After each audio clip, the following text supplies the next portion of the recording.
What you're about to hear is not just history, it is the truth that they rarely teach. So let's go back to a time when the Muslim world lead the way in science, in medicine, in education, and innovation. Let's start with algebra. The word itself comes from the Arabic word al-Jabr, introduced by the legendary scholar in the name of al-Khwarizmi, and that is in the 9th century. He laid the foundation of modern mathematics, from solving equations to building complex systems. His work gave birth to something even more important, or let's say even more powerful. The algorithm, the very technology running our phones, our apps, and that including social media. That is all came from a Muslim mind, and that is over 1,000 years. In fact, the word algorithm is derived from Khwarizmi's name. Muslims also built the first modern hospital in Baghdad. That includes Cairo and Andalusia. This wasn't just places for the rich. They were free to all. Trained doctors, pharmacies, and even medical records, until the elites took it, labeled it as theirs, to let us pay more from actually healing. Hospitals today are modeled after what Muslims created. And long before Harvard or Oxford existed, a Muslim woman named Fatima Al-Firi, the first degree-granting university in Fez, Morocco, in the year 859 CE. Fatima Al-Firi, founder of this university, that is now been called Al-Karawiyin, and yes, it is still running. In astronomy, Muslim scholars mapped the whole stars, even gave them names that we still use today, like the Altair, the Vega, and even the Betelgeuse.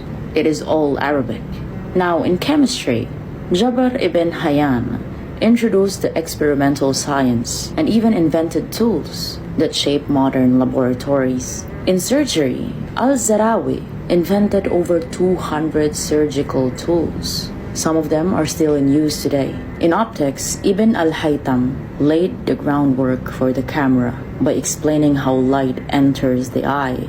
Muslims revolutionized navigation with the astrolabe, advanced compasses, and even world maps. And some records suggest that they had knowledge about Americas long before Columbus. They even introduced the concept of zero, that's sifr in Arabic, which unlocked the power of modern math. They even developed irrigation systems, mechanical clocks, soap, coffee, and even early flight experiment, and even the Latin alphabet that is now being used in English today.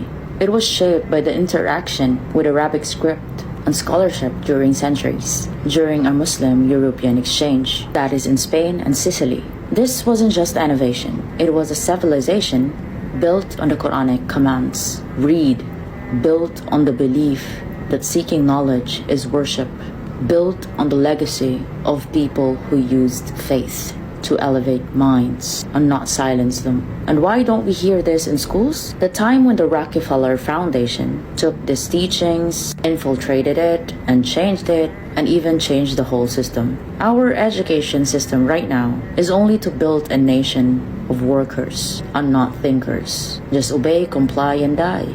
Right now, schools are more unlike figures rather than facts.